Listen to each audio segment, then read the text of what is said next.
anak-anakku sekalian, kelas 12 yang saya cintai dan saya kagumi.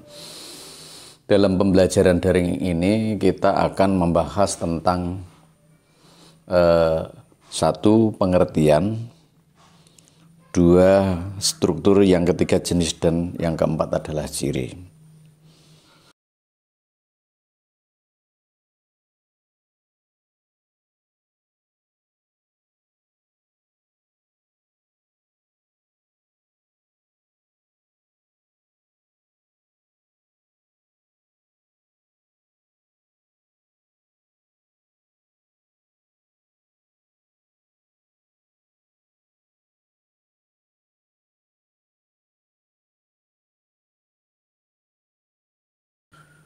Sekarang pengertian. Pengertian itu artinya makna. Novel itu secara lughat, secara bahasa berasal dari kata novella, yaitu bahasa Italia, yang artinya adalah baru atau cerita pendek yang mengenai sesuatu hal yang baru. Kata novella ini berasal dari kata, dia menjadi jamak novella, aslinya adalah novellus, artinya adalah baru. Nah, ini secara lughat. Tetapi novel secara istilah kita akan memaknai suatu bentuk karya sastra yang berbentuk prosa, mempunyai unsur-unsur intrinsik dan ekstrinsik. Itu istilah yang pertama. Istilah yang kedua adalah novel merupakan kisah atau cerita fiksi yang berbentuk tulisan atau kata-kata, ya, yang mengisahkan, menceritakan tentang kehidupan manusia dan interaksi antar lingkungan sesamanya. Itu adalah novel. Artinya adalah dia itu cerita yang berbentuk prosa, yang di dalamnya itu berhubungan dengan sebuah karakter-karakter yang dimiliki, yang tertulis, yang tergambarkan, yang bisa dilihat, dan bisa berinteraksi antar sesama. Ini artinya bahwa dia adalah bagian dari karya sastra. Itu novel. Kemudian novel ini mempunyai unsur intrinsik atau unsur yang terkandung di dalam cerita. Kalau unsur ekstrinsik itu adalah unsur yang terkandung di luar cerita yang membangun cerita. Jadi yang intrinsik itu membangun cerita dari dalam, memberikan kualitas cerita itu. Yang ekstrinsik itu adalah dia juga membangun cerita dari luar. Bagian yang tak terpisahkan.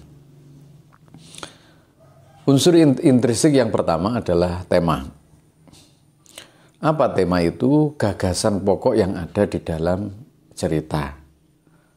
Atau tema pokok atau gambaran pokok secara luas yang ada di dalam cerita atau di dalam novel. Tentang apa novel itu?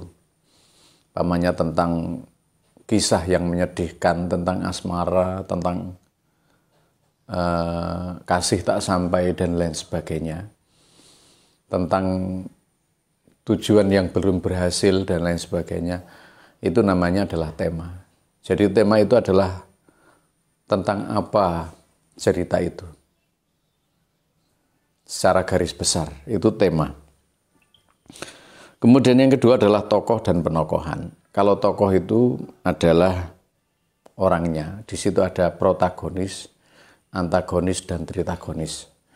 Tapi kalau penokohan itu adalah ada namanya dramatik dan analitik. Jadi kalau dramatik itu, kalau analitik itu secara langsung, kalau dramatik itu gambaran watak tokoh. Kalau secara langsung analitik itu dia berwatak baik, dia berwatak jelek, dia berwatak jahat. Tapi kalau dramatik digambarkan melalui apa? alur fikir, kemudian cara berdialog, kemudian apa ya, tidak hanya berdialog, tidak hanya alur fikir, tapi pakaian, cara berpakaian dan lain sebagainya. Itu namanya adalah penokohan. Kalau tokohnya sendiri itu ada 3, protagonis, antagonis, dan tritagonis. Kemudian alur. Alur ini adalah rangkaian cerita. Jadi ada jalannya cerita, mulai dari perkenalan, konflik, klimaks, anti klimaks, sampai pada peleraian. Dari awal cerita sampai pada akhir cerita itu alur. Kemudian setting. Setting itu artinya adalah gambaran cerita. Artinya background cerita. Di mana dia melakukan, di mana peristiwa itu terjadi. Apa di gunung, apa di hutan, apa di lingkungan pesantren, apa di lingkungan umum, dan lain sebagainya. Kemudian yang kelima adalah sudut pandang. Sudut pandang ini sudut pandang pengarang. Kalau dia itu adalah seorang pelaku, kemudian dia juga seorang pencerita, dan juga pelaku, namanya akuan. Kalau dia menceritakan orang lain, diaan. Nanti ada pengembangan, akuan serba tahu, dan lain sebagainya. Kemudian gaya bahasa. Gaya bahasa itu simbol bahasa atau diksi makna bahasa yang baik yang dipilih oleh pencerita itu sendiri atau narator itu atau pengarang itu sendiri. Dia akan mengambil cerita yang bisa mengesankan, cerita yang bisa menarik perhatian, cerita yang bisa menyebabkan orang itu tertarik, dan lain sebagainya. Jadi gaya bahasa itu, atau dalam bahasa lain namanya majas. Menggunakan majas apa? Metafor, hiperbola, atau yang lain.